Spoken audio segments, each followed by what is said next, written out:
Hello, welcome as we go through the manual for Star Trek Starfleet Academy, which will be starting very shortly. But there's some good information in the manual, so I want to read it.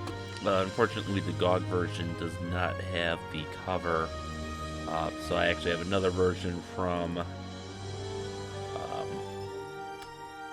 replacementdocs.com. So that's what the cover looks like. Then you get the chapter list, and then that brings us to the Cadet Training Manual. Welcome aboard. Welcome to Starfleet Academy, cadets. You are to be congratulated on completing one of the most rigorous selection procedures in the Federation. You should be proud of this accomplishment, but you should also be cautious of placing too much emphasis upon it. The individual achievements each of you evidenced to gain admission to the Academy might have set you apart from your peers at home, but take a moment to look around you now. Everyone you see has a similar record of accomplishment. Each of you are special, yet none of you are special. It's a mindset, ladies and gentlemen. Learn it now and it will always serve you in good stead. Starfleet Academy. Starfleet Academy, the Academy's mission. Since its inception, the stated mission of the Starfleet Academy has been to prepare young men and women mentally, morally, and physically for the rigors of command. Some people mistakenly think that the use of the word command implies command of a starship. While many of you aspire to that pinnacle of a successful Starfleet career, the reality is that most of you will never achieve it. But those of you who do complete the Academy and receive commissions as Starfleet officers will be in command, in the spirit the word is intended from that day forward. The Starfleet officer is rightfully expected to be in command of every situation he or she encounters, however alien it may at first appear. This is not only the expectation of your superiors in Starfleet, but also that of your crew, whose very lives depend on your judgment and the expectation of everyone with whom you come in contact as a representative of Starfleet as well. These expectations arise from a long line of experience and tradition established by the officers who have preceded you. You are charged with both validating this experience and upholding these traditions in your every action or inaction. It is an awesome responsibility, and is also one which no cadet is prepared to bear. Preparing you to assume that responsibility is the primary mission of the Starfleet officers assigned to instructor duty at the Academy.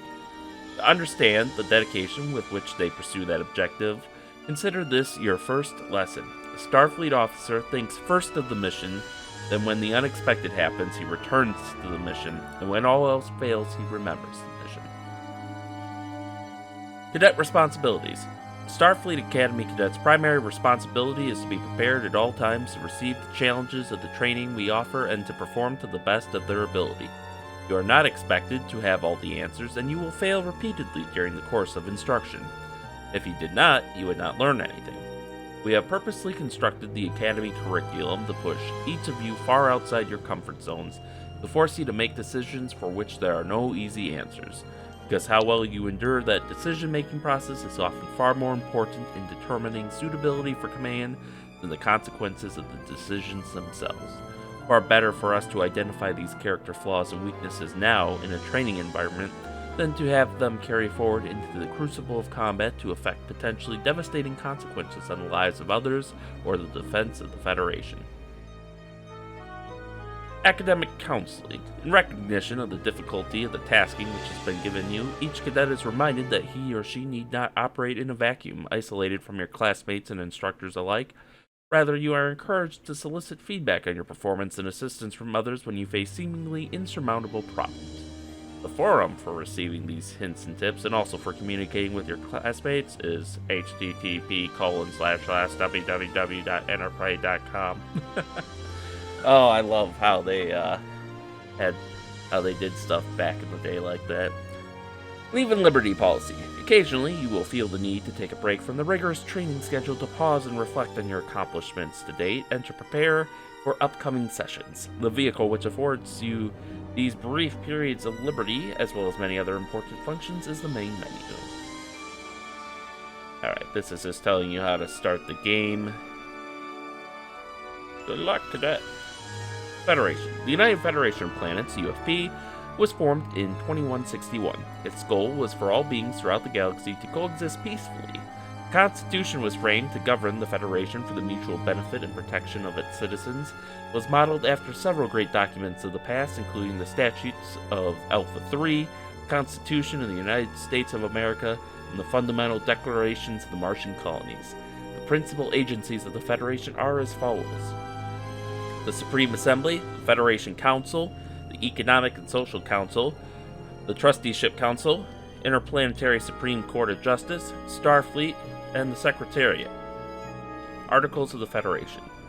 We, the intelligent life forms of the United Federation of Planets, determined to save succeeding generations from the scourge of intergalactic war which has brought untold horror and suffering to our planetary social systems, and to reaffirm faith in the fundamental intelligent life form rights, in the dignity and worth of the intelligent life form person, to the equal rights of male and female and of planetary social systems large and small, and to promote social progress and better standards of life and larger freedom, to practice benevolent tolerance and live together in peace with one another as good neighbors, and to unite our strength to maintain intergalactic peace and security, and to ensure by the acceptance of principles and institutional methods that armed force shall not be used except in the common defense, and to employ intergalactic machinery for the promotion of the economic and social advancement of all intelligent life forms, have resolved to combine our efforts to accomplish these aims. Accordingly, the respective social systems, through representatives assembled on the planet Babel, who have exhibited their full powers to be in good and due form, have agreed to these Articles of Federation of the United Federation of Planets, and do hereby establish an interplanetary organization to be known as the United Federation of Planets. Alright, so this is telling you the main menu. Unfortunately, for whatever reason, the GOG version of the manual has really shitty pictures. So if we go over quickly to the scanned copy of the original manual, you can see it a little bit better. Flight controls, which is going to be more important for me. Actually, well, flight controls I remember. The main thing I want is I think these are all sideways. Yeah. And it's a pretty complicated game, so you can see there's a lot of controls here. Bridge station submarine B. Damage control, energy. Okay, yeah. Yep. Okay. Alright. But yeah, you can see there's a lot of different, there's different stations. You have con, weapons, well, con is weapons, and, you have navigation, well, helm, you have engineering, communications, library station, the science station. Continuing with the menu here, they have at least somewhat decent quality here. Does support multiplayer. There's settings. There's some basic video and audio options, and actually some really cool menus. Even if they don't let you do much. Cadet bindings. Cadet Quarters. Each cadet will find their quarters to be well equipped for supporting their objectives. Click on the computer terminal in your quarters to access the game options menu. This screen is not found on the bridge of any ship. The menu includes the following selections. Save. Saves your current progress toward graduation and class ranking. Note that this is the only place you can save a game in progress, and you should do so between each mission. Load. Loads a previously saved position from within the game without forcing you to exit to the main menu. Settings. Brings up the settings submenu of the main menu without requiring you to exit a game in progress. You may alter any of these settings and immediately return to the game. Crew. This area is provided to give you the current performance rating of you and your crew. This reflects not only their performance in the simulator, but the Academy in general. If a cadet's ranking is slipping, it means you are not handling them properly. If you ignore problems that are brought up to you by crew members, they will have repercussions, including but not limited to your ranking as well. Figure 6. The Cadet Barracks contains all the study materials you need to prepare in between simulator missions, including full access to those missions in an ungraded environment, and also full access to the library computer. And I think that shows up about the same. Simulator Orientation Tour. The bulk of your training will occur in the full-scale bridge mock-up of a Constitution Class cruiser. This bridge simulator is programmed to replicate the functions and capabilities of many different classes of ships, even though the physical layout of the consoles and interfaces do not change when we specify a more or less capable class of ship. To change control stations on the bridge, use the mouse or simply press the appropriate hotkey.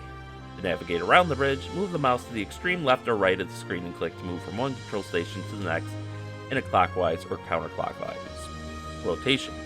When a station is accessible to you, the mouse cursor will change to the appropriate icon for that station. Left-click to gain access to controls to that station. To exit from a station, simply click the bottom of the screen and press Escape. To reduce your response time in combat, memorize the hotkeys for the various controls. This method is much quicker than changing stations via mouse controls. The forward bridge view. Most of your time on the bridge will be spent in the command chair. From this vantage point, you will see the main view screen centered above the navigation and weapons control consoles. So we have the main view screen, weapons console, ship speed, that's helm, navigation, some status indicators here, and radar, and all that good stuff. View screen, use this in conjunction with the radar screen to keep track of the tactical picture. Learning to target enemy ships quickly with keypad 0 and keypad period, or insert and delete keys, is absolutely crucial to your ship's survival. If you move your mouse cursor over the view screen, it will change to the view screen symbol. When it does, left-click and you will shift to the full screen view. You can also press F3 to go to full screen. Some captains prefer to fight the ship from this view, and a small mock-up of the radar screen and weapons ready monitor is provided in the upper right-hand corner to facilitate those options. Currently targeted object appears as a wireframe model on the display above a wireframe of your own ship. Each displays approximations of the damage it has received. To exit this view and return to the normal bridge screen, move your mouse cursor to the bottom of the screen and left-click or press F3 again. Warning: if you enter a gravity well, you will lose your ship. Planets appear on radar as gray and white large circles. Do not run into them. Finally, from the forward bridge view, if you move your mouse cursor to the top of the screen, it will change into the captain's log symbol. Left-click and you can pull up a complete listing of the messages and reports you have received during the current mission. To close this box, simply press Escape or click Previous. Ship speed 1 through 0, 10% full. So basically, you can use the keyboard in 10% increments. I think the tilde is full stop. You can also go into reverse as well. And your speed does not change instantaneously. You have to power up to that speed. And here we have the weapons indicator. So this shows how many full-ton torpedoes we have. This shows the status of the tubes. This is our phaser bank display, and then the alert status. Full-ton torpedoes. These bars give updates on several functions of the ship. The first is full-ton torpedoes, 1 and 4. The number is the total number of torpedoes you have left. Each vessel class has a different total complement that it can carry, as well as torpedo tubes. Torpedo casings are also used for probes, so each probe you launch lowers your total full-ton torpedo complement. The lights below 4 indicate the readiness of each tube. If the light is out, that torpedo tube is damaged beyond usability or has been destroyed. If it is damaged, it can be brought back online. Phasers. The phaser banks are shown on the second status bar, too. Each bank is displayed as a line. If the line is gone while at red alert, it is destroyed or currently damaged beyond usability. Green lines are in full damage phaser mode. If you switch to disabling phasers, they will become blue. The weapons console for further details. Each ship class has different numbers of phaser banks. Alert status. Alert status has 3 states. Depending on your status, this can affect how other vessels view your intentions. Green alert means you have no shields raised and your weapons are not online. This presents a disposition of trust and non-aggression. Yellow raises shields, but does not bring weapons online. Being at yellow alert can indicate caution and or mistrust. Red alert brings up shields and brings all weapons online. Red alert can be seen as outright aggression. As a captain, you need to think about what attitude you wish to display when approaching a vessel. Each alert status draws more power. This can limit systems depending on the overall states of your ship. If you are at red alert and your ship is severely damaged, you may not be able to go into war. Try changing alert status when this occurs. And this is a display of the short-range radar. You can change short and long range, which basically just changes the scaling on it. You can see the different quadrants. And then, so like this dot here, or these 2 pixels, are the ship. So here, this is an object that is at the same level as my ship as far as orientation goes, and is just a bit to the left. Now this ship is above me, So, like, this line comes from where you are. So he's above me, and he's below me. It'll make more sense once you see it in action. 1 through 4 cover the quadratic contact information. This Mark 5 represents an object in your forward aspect on the same plane as you. Each mark may have a tail extending above it or below it. These tails represent the object's relative attitude to you. A line above the mark shows that the object is below your plane, and a line below it shows that it is above you. In the bridge view, the radar screen also carries several other functions. It'll display the current mission objectives when hotkey O is pressed. Outstanding objectives are listed as white, completed mission objectives as green, and failed mission objectives as red. Pressing the tab key will cycle it through the radar ship status and current target status. The ship and target status is a wireframe of the object. It has 3 different levels of damage indication for each system on a ship: green, yellow, and red. Green is good condition, yellow is moderate damage, and red is severe damage. And this is that full screen presentation they were talking about earlier. That's not showing up well. Here we go. So this is what it looks like.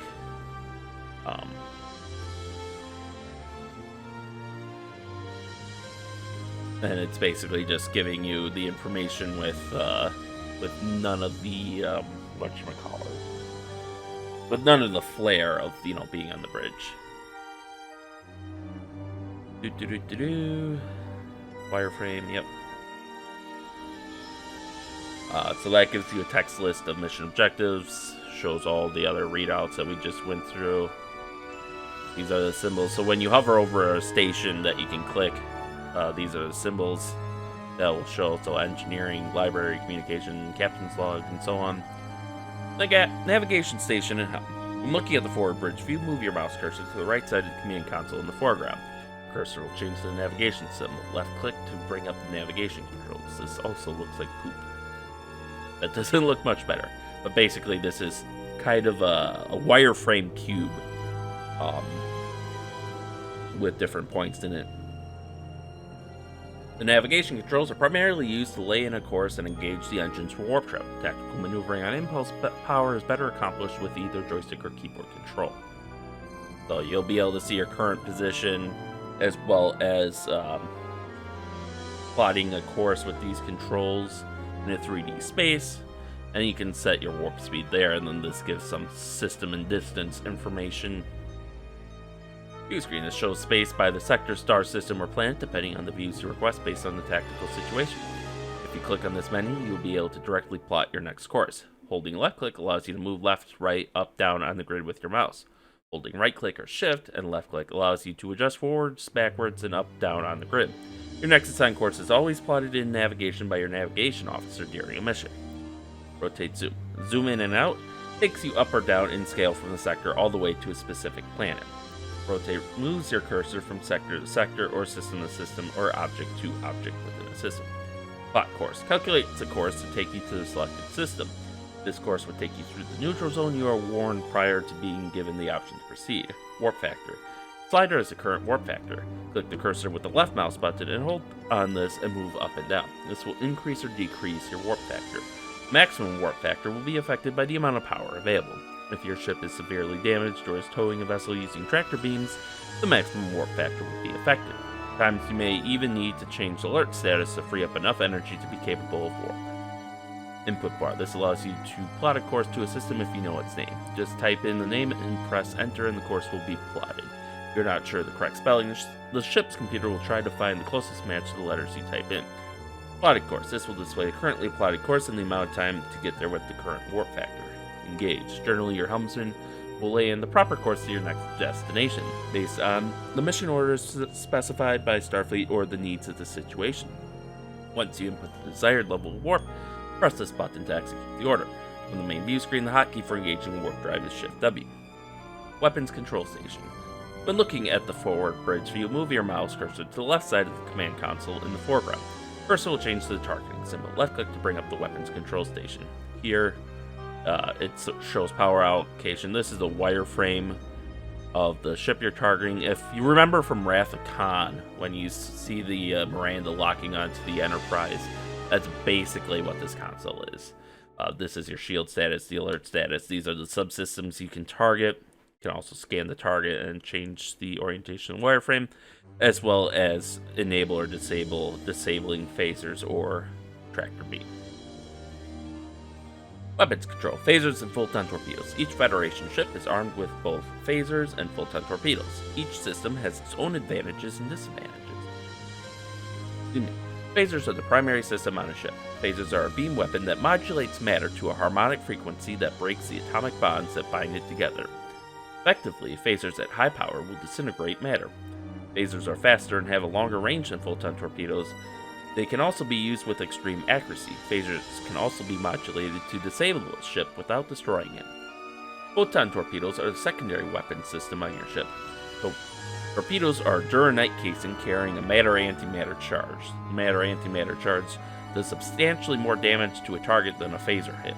The charge cannot be set to a disabling mode. Torpedoes are shorter range than phasers, are not as directional, and cannot be fired at a specific system on a ship. When they are fired, the targeting computer sets a fuse for detonation. This prevents torpedoes from sitting in space acting as mines for unwary ships traveling through that sector at a later date. This also ensures that a stray torpedo does not become a hazard in battle to the ship it was fired from. If a torpedo misses its target during combat but detonates nearby, it still does considerable damage. Torpedoes should be used carefully and sparingly during combat. Full-ton torpedoes are excellent for rapidly taking down the shields of a vessel. All ship classes have a limited complement of torpedoes. Phaser full-ton energy allocation. These two slider bars allow you to increase or decrease power to each of these systems. Increasing power will draw from energy reserves of the ship. The more power given to a system, the more damage it does. This can impact the performance of other systems on your ship. Examples include decreased maximum impulse power, how large an object you can capture with a tractor beam, maximum warp, or even warp capability itself. Disabling phasers. When phasers are set to disabling mode, the phaser status indicator on the main view screen will be blue. Shield status. This will indicate if the ship's shields are up or down. Alert status. Alert status has 3 states which can affect how other vessels view your intentions. Okay, that's literally copy-paste. Auto-targeting allows the ship's computer weapons officer to lead an opponent ship in combat. Also in auto-targeting mode, you will be able to specifically target subsystems on an opposing ship. An integral component of auto-targeting working correctly is having fully operational sensors. If sensors are severely damaged, the ship's computer will not do as good of a job leading the moving targets or may not be able to achieve a target lock at all. This is when manual targeting becomes a necessity. Targeting reticle, red for phasers, red with crosshairs for photons, will appear on the view screen when in this mode. I think that's also rehashed. Phaser type disabling. This selector can be used to make your phaser fire disabling. Often you may need to bring back a ship or will need to disable a ship to avoid diplomatic incidents. Disabling causes phasers to disable the selected ship systems, such as engines, weapons, and shields, while avoiding as many casualties as possible amongst the target's crew. This allows you to deal with an opponent without destroying his ship. Remember, this does not apply to full-ton torpedoes. If you fire full-ton torpedoes while in disabling mode for phasers, the torpedoes will do full damage and possibly destroy the target. Target control. The screen is only fully activated when the ship is in red alert status. The view screen shows a wireframe picture of the target ship. Selecting one of the buttons displayed will move the picture to show that system's placement on the target ship. Use this feature to apply weapons selectivity to your attacks. For example, take out the enemy sensors and he can't see you to fight back. Take out his impulse engines and he can't run away, allowing you to stand off and finish the attack at your leisure. Target his weapon systems first, and the greatest threat he will be to you is a collision hazard. Rotate zoom. Allows you to rotate your view of the target and zoom in or out as needed to pick out the enemy's weaknesses. Note these buttons are disabled if the target system has been selected. Tractor beam. This device enables you to take a ship in tow. When activated, it will tractor the targeted ship or object. The amount tractor beams may hold is limited by the amount of energy you have available and the mass and/or velocity of the object you are trying to tow. If a ship's mass is greater than yours or you have sustained severe damage to engineering and/or energy systems, you may not be able to tow it. Check your energy allocation if this occurs. If you are trying to tractor beam a hostile vessel, make sure it is thoroughly disabled. Even though caught in a tractor beam, it can still fight back. The Science Station. Science Station, not the main view screen, is the eyes of the ship. Before contacts appear on the view screen, they are detected by the science officer using the ship's sensors. For longer range scouting, you can also launch probes at the target you have selected. So this is generally, in this box, it's generally a 3D display of the system, showing position of planets, ships, etc. Depending on if you're using system scan, short scan, or long scan. This is a wireframe of the selected target. You can check out their subsystems here, like at targeting, but you can't actually give the order to target them from here. You can also launch probes at various targets and scan targets from here. And there's also a direct hotlink to the library console here. In addition to being a repository of stored data about races, technology, and phenomena, the Science Station also controls the operation of the ship scanners and long-range probes. View screen left. This view screen section displays all the objects currently available to be scanned. Select a target to scan, simply click on the ship you want, or use the target selection hotkeys. View screen right. View screen section of this station displays the object currently being scanned. Scanned objects will be displayed here as wireframe objects instead of being fully rendered. This speeds the rate of retrieval of the necessary information from the object, aka the game couldn't support full 3D rendering when they made it. There are also 3 buttons, system, short, and long. These set the radius for the scanners. System encompasses the entire system. Detail is reduced to the major planetary objects. This range cannot be altered. Short reveals everything within about 10,000 spatial units of the ship in as much detail as the size of the screen allows.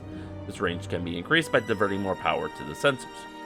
Long range reveals most things within about 50,000 spatial units of the ship in fair detail. This range can also be increased by diverting more power to the sensors. Information screen. This is a small screen on the bottom right of the station. It displays text info on the currently selected objects such as mass, speed, current trajectory, life signs, weapons, including their status, shields and their status, and whether the vessel may cloak or not. Library access. A ship's library computer is a completely separate screen from the science station, though there is a link to it from the science station. The ship's library is there to help you if you have a question regarding an object. Either move over to the library or press B, then 6, and look up the item. If the library cannot answer your question, or if you have forgotten your mission objective, you can still hail Starfleet for instructions from the communication station. Your current mission objective is printed on the communication screen for easy reference. This button gives access to the ship's library. It will contain much of the same information as the scan, though only for previously known objects or background material. Do the appropriate selection below. System selection. A series of buttons will show the status of a system on the scanned object if it has been discovered. Selected system is unknown on an object, the sensors will attempt to scan for the system. For instance, the Reliant encounters a vessel of an unknown race. No Federation ship has encountered this type of vessel in the past, so the Reliant scans the ship. Captain of the ship interprets this as a hostile. This action is hostile and powers up weapons to fire at the Reliant. Captain of the Reliant decides to disable the ship and asks his science officer to scan for impulse and weapons on the ship. The science officer clicks the impulse button, and once the sensors identify which section of the opponent contains the impulse engines, generally fairly quick and easy as impulse engines are difficult to disguise, that section of the ship is highlighted in the view screen, and the wireframe model rotates to that point for a better view. He would then repeat this process for weaponry. Once both scans were complete, weapons officer can disable the opposing vessel and a dialogue leading to peace can ensue. Following systems are identifiable via scanning. Warp, shields, primary weaponry, sensors, cloak, secondary weaponry, impulse engines, communications, life support, hull, tractor beam, and transporter. Scan target initiates a basic scan of the currently selected object. Next target selects another object for scanning. Previous target restores the previously scanned object. Probe displays the selected target from the current perspective of a deployed probe. If you have more than one active probe at any given time, you may cycle between all the active probes using the next target previous probe. Selecting this button a second time returns you to normal scanning mode. Launch probe. The destination of a probe can be selected in the sector map prior to issuing the launch order. If no destination has been specified, the probe will travel straight in the direction fired until it runs out of energy and stops transmitting scan data back to the ship. At this point, if you are tracking the probe's flight on the sector map, it would disappear. Probes are modified photon torpedoes, so each probe you launch lowers your total photon torpedo complement. Probes cannot transmit scans from one sector to another, so use them carefully near sector boundaries to avoid wasting them. Because of this limitation, you cannot use probes as listening posts in sectors you have just left. Ship's Library.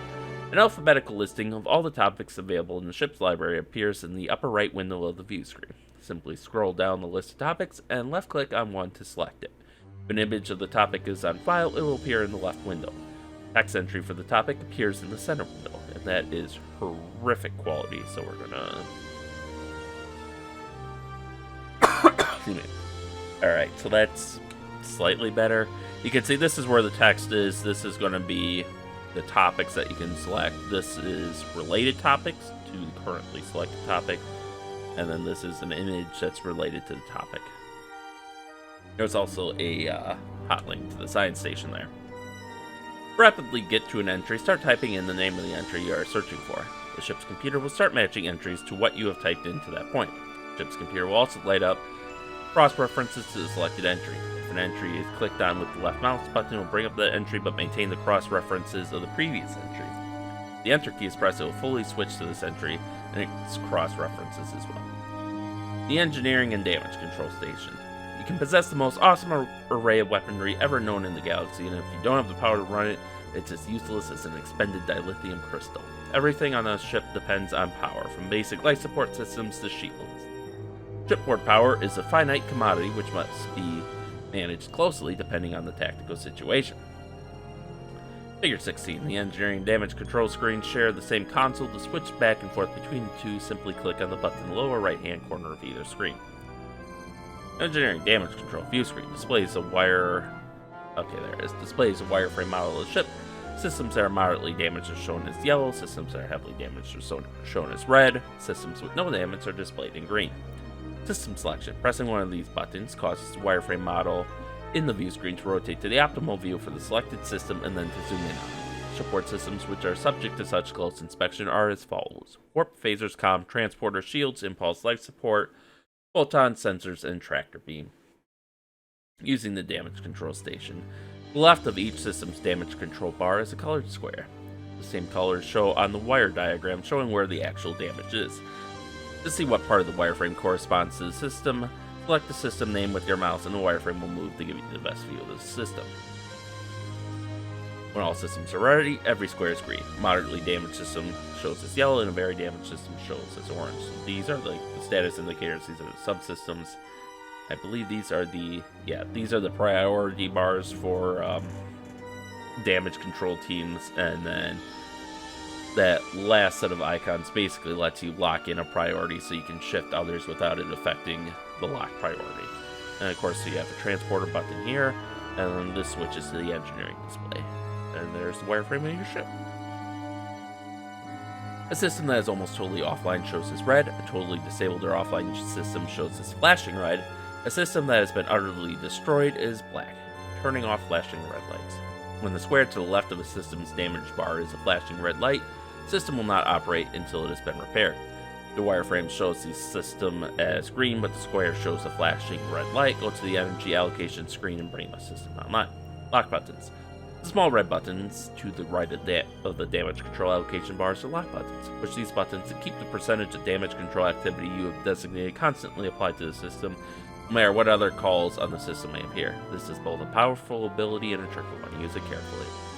Allocation chart. This display provides a quick reference for how damage control teams have been allocated.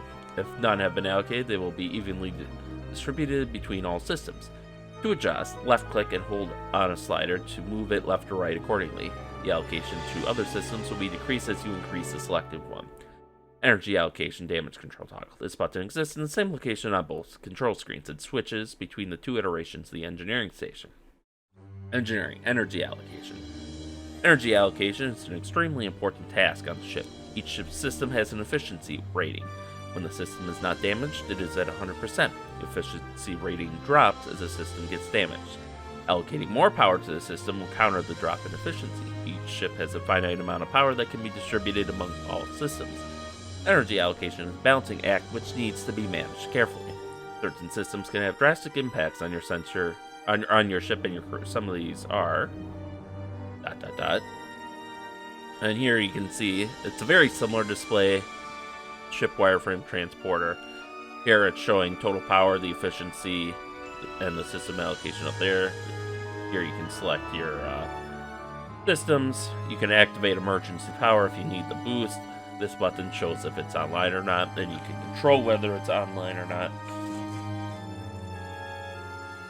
Remember that a starship's shield and weapons are powered down when a green alert. At yellow, shields are up but weapons are down, and at red alert, both weapons and shields are up. Life support. If this does not have enough power or takes too much damage, you have a limited amount of time to get to starbase before it fails. When life support fails completely, you and your crew will be lost. Sensors. Sensors are your eyes.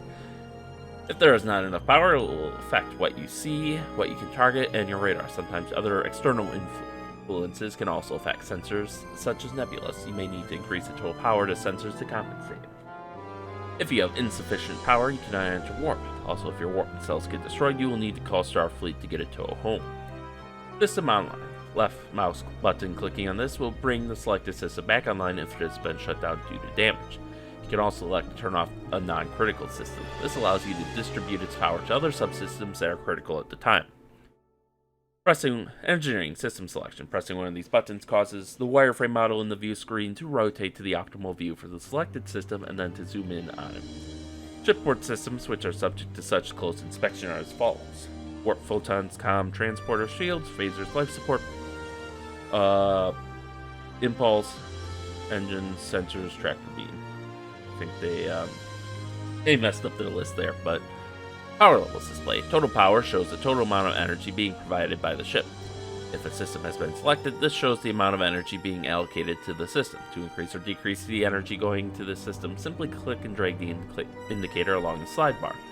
System efficiency displays the ship's overall efficiency if no system is selected, and the specific system's efficiency if one has been selected.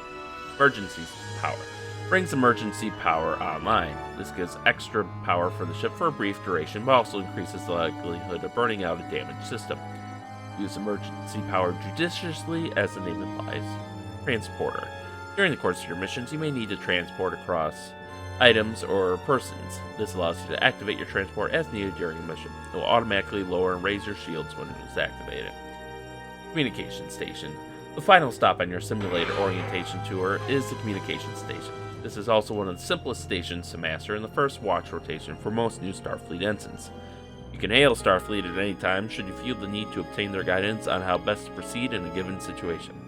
If they have advice to offer, they will give it, otherwise they will likely remain fairly uncommunicative and suggest that you proceed with your mission objectives. All the ships, starbases, and planets that you can communicate with are listed in the left display window of the communication station. To initiate a dialogue with any one of them, left-click on their listing such that it turns from green to red, then left-click on the hail button. If they are willing to talk to you, they will respond. So this is basically very basic. This is your list you can hail, your hail button, and your objective list. If you find yourself needing more warp than is available given the current ship configuration, consult the engineering damage control console to reallocate power as required, engage emergency power, or repair the components which are affecting the ship's maximum warp capability. Odd place for that tip, but okay. Ship classes and capabilities. In addition to knowing your mission, you must also know yourself and your enemy. Knowing yourself is a factor of understanding the capabilities and limitations of both the ship and the crew you command. As Captain Kirk eloquently pointed out at your Inception address, some crews can wring the most out of antiquated equipment and whip the tar out of more capable ships with less capable crews. Knowing the enemy entails not only knowing the capabilities and limitations of their ships, but also understanding something about the mindset of the crews who command them. This entails study of the known alien cultures like the Klingons and the Romulans, but also willingness to embrace a broader perspective. You cannot predict an enemy's intentions based upon what we know of their culture and history, but you can anticipate the worst-case scenario based on what you know about their capabilities relevant to these other factors. In fact, this is what you must do incessantly and without hesitation. By constantly thinking of the worst-case scenario and contingency planning to avoid it, or at least minimize the consequences of it should it occur, you're doing everything in your power to protect the interests of your crew and also those of Starfleet. Excelsior Class. Currently the pride of Federation ship design, the Excelsior Class is a starship of the first magnitude. She features state-of-the-art propulsion and weapon systems.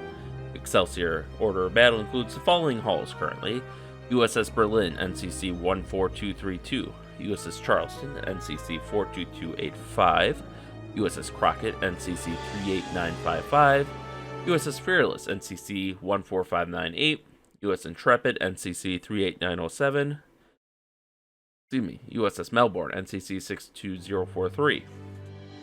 USS Repulse, NCC 2544. USS Cairo, NCC 42136. USS Crazy Horse, NCC 50446. USS Excelsior, NX 2000. USS Hood, NCC 42296. USS Livingston, NCC 34099. USS Potemkin, NCC 18253, and the USS Roma, NCC 2010. Crew complement 650. Primary weapon systems 5 forward firing phaser banks and 2 rear firing phaser banks. Secondary weapon systems 4 forward firing torpedo bays, 2 rear firing photon torpedo bays. Collector shield rating strong, hull rating strong, mass heavy, torpedo complement 200. And you can see it looks like this is they're in the original Excelsior class and not the refit variant. Excelsior Class is the largest ship you will command in the simulator environment. She will seem less responsive in tight quarters maneuvering due to the inertia associated with her mass. Compensate for this by applying your engine and helm command several seconds before you would do so when handling a Constitution class, and also allowing for a wider turning radius for the same maneuver. Constitution Class. Constitution Class starship is the mainstay of the United Federation of Planets fleet. Following hulls, not all of which remain on active duty today, have served with distinction in Starfleet. USS Constellation, NCC 1017, destroyed by Doomsday Machine. USS Apollo, NCC 1725. USS Furious, NCC 1704. USS Constitution, NCC 1700. USS Defiant, NCC 1764, lost in a dimensional rift during first contact with the Tholians. USS Musashi, NCC 1804, USS Trojan, NCC 4200, USS Enterprise, NCC 1701, USS Excalibur, NCC 1664, USS Exeter, NCC 1672, abandoned in orbit around Omega 4. USS Farragut, NCC 1647, USS Hood, NCC 1703, USS Intrepid, NCC 1831, destroyed by a space amoeba. USS Lexington, NCC 1709, USS Potemkin, NCC 1657, USS Republic, NCC 1371, USS Yorktown, NCC 1717, recommissioned as USS Enterprise, NCC 1701A. Constitution Class refit: USS Eagle, NCC 956, USS Enterprise, NCC 1701, stolen and destroyed over Genesis, USS Enterprise, NCC 1701A. So there's the original profile and the refit profile. I believe we'll only really see the refit in the game. I don't think they have the original profile in there. Crew complement 611. Primary weapon system 4 forward firing phaser banks. Secondary weapon systems 2 forward firing photon torpedo bays. Deflector shield rating medium. Hull rating medium. Mass heavy. Torpedo complement 100. Constitution class ships offer an excellent blend of maneuverability and firepower, making them capable platforms to handle most of the situations you will encounter. It should be no surprise that this class holds a place near and dear to the hearts of many of the staff and instructors at Starfleet Academy. After all, they cut their teeth on these ships and use their capabilities to survive many dangerous situations. They will expect no less of you. Miranda class. Miranda class light cruisers is an exceptionally capable medium-sized ship. Although it lacks the endurance of either the Constitution or Excelsior class ships, the Miranda routinely outmaneuvers them in tactical wargames. Following Miranda class hulls have been built: USS Reliant, NCC 1864, destroyed in detonation of the Genesis device. USS Saratoga, NCC 1867, USS Atlantis, NCC 1865, USS Britannia, NCC 5311, USS Essex, NCC 1727, and USS Rutherford, NCC 1835. And they're showing... Then they talk about a refit too, but there is a sketch that shows that the Miranda class was in service in the original series, so it did, for a time at least, look kind of like the original Constitution class before being refitted into how everyone remembers them now. But crew complement 250, primary weapon systems, 2 forward firing phaser banks, 2 rear firing phaser banks. Secondary weapon systems, 2 forward-firing photon torpedo bays, 2 rear-firing photon torpedo bays. Deflector shield rating medium, hull rating light, mass light, torpedo complement 60. Although her shields are as every bit as good of those of the Constitution class, once they are down, the Miranda cannot withstand direct fire nearly as well. In equivalent tactical situations with shields damaged or down altogether, the Miranda must use her speed and maneuverability to avoid being hit, whereas the Constitution class might still be able to slug it out. Warbird class. The Warbird class is definitely designed for light duty and should not be placed in harm's way except as a matter of last resort. Nevertheless, many such ships have found themselves in just such a position. Following hulls have been active at one time or another in the Starfleet Order of Battle: USS Baikonur, NCC 50331, USS Cochrane, NCC 59318, USS Copernicus, NCC 623, USS Grissom, NCC 638, destroyed by Klingon bird of prey over Genesis, USS Raman, NCC 59983, USS Lagrange, NCC 617, USS Lake, NCC 618. Figure 25. The Warbird class is the least capable ship you may be called upon to command. As such, she provides the greatest challenge to hone your command skills in fighting from the inferior position.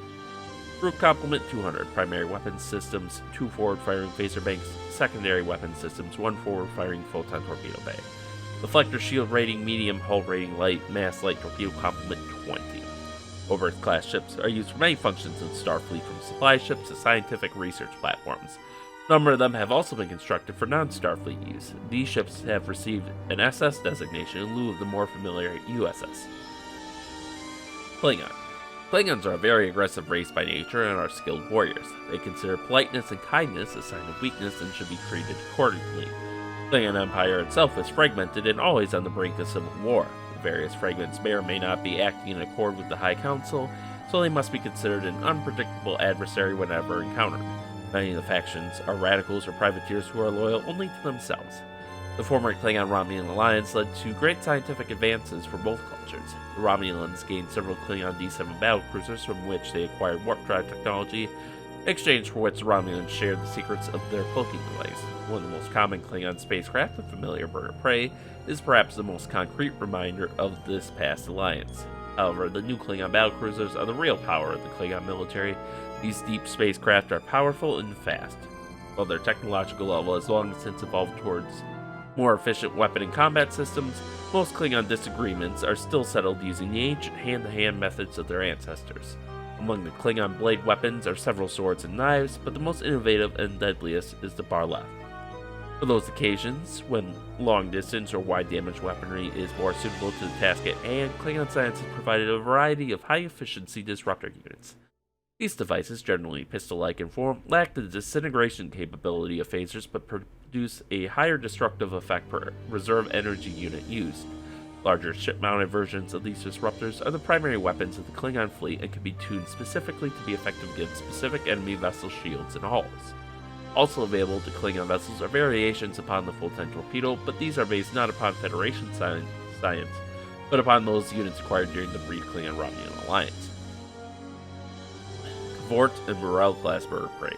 Klingon bird of prey is the most prevalent enemy you will encounter. These ships are used by virtually all of the feudal clans of Klingon ancestry, and you never know what to expect when they appear. Crew complement 12, primary weapon systems, 2 forward-firing disruptor bay. Secondary weapon systems, 1 forward-firing full-time torpedo bay. Deflector shield rating medium, hull rating strong, mass light, miscellaneous cloaking capability. Klingon commanders use their cloaking ability to achieve the element of surprise in most tactical encounters. Keep in mind, however, that they cannot fire their weapons while cloaked. They will frequently approach very close to their target under cloak, where a commander will have full-time torpedoes ready to fire at the bird of prey when it reaches its closest proximity to your ship.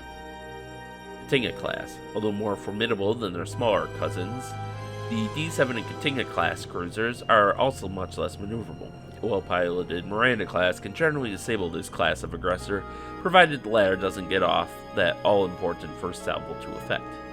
Katinga class is an updated version of the D7 class Klingon battlecruiser. The D7 and D7A variants are mainstays of the Klingon arsenal. Simplified training objectives, the Academy views all of these platforms as having equivalent capability. Crew complement 325, primary weapon systems, 4 forward-firing disruptor banks. Secondary weapon systems: 1 forward firing torpedo bay, 1 rear firing torpedo bay. Deflector shield rating medium, hull rating strong. Mass heavy. Miscellaneous: approximately 50% of D7s have been upgraded to the D7A with cloaking capability. Quadratic class, the newest Klingon threat. Fortunately, no information is currently available on this platform. Romulan. The military is the central organization in the Romulan Empire. In order to protect themselves after the appearance of the Federation in their system, the Romulans provided sweeping powers to their military. This emphasis on military service led in turn to the social importance of military service. Military officers are held in high social esteem and often go on to careers as high-ranking government and trade officials after leaving active service. The military is led by the High Command, which consists of the Naval Admiralty and the Legion heads of all military legions. Members of the military are expected to follow the chain of command, reporting problems and progress to their immediate superiors as a matter of course. After the First War with the Federation, the Romulans bent their engineering skills towards creating a ship to defend the Empire. The result was a Warbird-class starship acknowledged by everyone, including the Klingons and the Federation, to be one of the finest, solidest, most maneuverable, warp-capable craft ever designed. The Warbird is small, but contains a formidable arsenal, most notably a plasma-based molecular implosion field. In addition to the impressive Warbird, the Romulans were the first species in the Quadrant to develop a working cloaking device. The prototype device was stolen by the Federation shortly after its development, but was not entirely compatible with Federation propulsion systems and is not in common use in Starfleet. Klingons traded warp technology for the device sometime later and successfully adapted it to their ships. Most Romulan ships are equipped with the cloaking device for the impressive tactical advantage it provides. The Warbird. Romulan Warbirds are formidable adversaries even when they are outnumbered or outclassed. Afford them the respect they deserve, you might face dire consequences. Within the constraints of mass and class for ship construction, the Romulan Warbird is widely recognized as the most capable warship design of any race. Crew complement 45. Primary weapon systems: 2 forward-firing disruptor banks. Secondary weapon systems: 1 forward-firing plasma torpedo bay. Deflector shield rating medium, hull rating very strong. Mass light, miscellaneous, cloaking capability. Romulan plasma torpedoes extremely powerful at close range. If forced to engage, remain at maximum weapon range. Quadratic class, the newest Romulan threat. Unfortunately, no information is available on this class of ship. Cadet Training Manual. From Alex Rothford, Commandant, Starfleet Academy. 2. All instructors, Starfleet Command School. RE. Approved walkthrough, Starfleet Command Simulator Missions 1 and 2.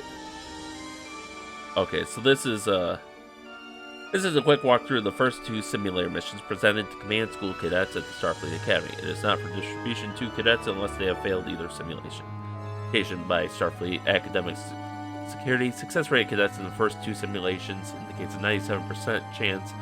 This walkthrough has been seen by the entire Command School student body before they can start Command School pain. Not important, these are just procedure training missions anyways. Rothford. Note simulator walkthroughs to follow. So this is just giving the walkthrough for the first few missions, so I'll briefly roll through these. Appendix A, create mission screen. Using the screen, the cadet can create his own combat scenario using the information Starfleet has obtained over the years on many different ships. From the screen, you create task forces of ships from alien cultures and learn the operating characteristics of these ships firsthand by flying them. Creating task forces. The first step is to create the opposing forces. The table to the right of the screen shows a selection of ships in the Starfleet database. Select one class of ship and then click one of the Add tabs on the tables to the left. If you select Gorn LC, like Cruiser, and then click on the upper table's Add tab, then the Gorn LC will appear on that team's list. If you want more than one ship of that class on the team, just continue to click on the tab and another ship will be added for each click. Excuse me. If you decide that you do not want the ship you selected, just click on it in the team table and the Add button will turn into a Delete tab. Click on that and the ship is no longer on the team. Limits on teams. There can be no more than 8 ships present in any mission using this procedure. Any combination of team numbers can be used until the maximum number of ships is reached. Thus, teams can be formed with 1 ship on one team and 7 on the other, or any other combination that adds up to 8 ships. Less than 8 ships can be used using a personal ship. Once you have chosen either chosen 8 ships or hit the continue button at the bottom of the screen will ask you to choose one ship to be your viewpoint ship. Select one of the ships on one of the teams and then select to continue. Mission. You will then find yourself confronting your companions, assuming you selected A, in front of a starbase. Your mission objectives are to go to the Yonk system and suppress the opposition. Warp coordinates are already set, just hit Shift W and go. When you arrive at the other system, the opposition will be in the distance. You can hail your companions and give them orders. Attack my target, attack another target, follow me, fly away, and mission. Mission ends when all enemy ships are destroyed or your ship is destroyed. Fly away. Companion ship will attempt to leave the area, allowing you to simulate convoy protection scenarios where you must engage the raiders while the helpless raiders try to escape. You can also hail the enemy ships. They will tell you what they think the outcome of the battle will be. Okay. Follow me. Companion ship will follow you, defending itself but never initiating any attacks, allowing you to simulate protecting a valuable ship. NXP Network Games. Starfleet Academy allows you to play network games with and against your friends. You can play any one of a long list of ships known to the Federation and use them to fight your opponents. So this is just how to set up network games, which I would like to dabble in eventually because there's some pretty cool modes. And we've finally reached the credits. So we have once again returned to the era of very long manuals, but I do enjoy this kind of world building that they're doing, even if it doesn't quite fit with Star Trek canon. But Star Trek canon can be nebulous at the best of times anyways, just because you have so many cooks stirring the soup, so to speak. Oh, it doesn't show up any better there. But this is basically just showing what Interplay's website used to be like 25 years ago or something like that. And yeah, that's about it. So next time we will be actually engaging in simulations. But until then, thank you all for watching and stay tuned for next time and stay safe out there and we'll see you then.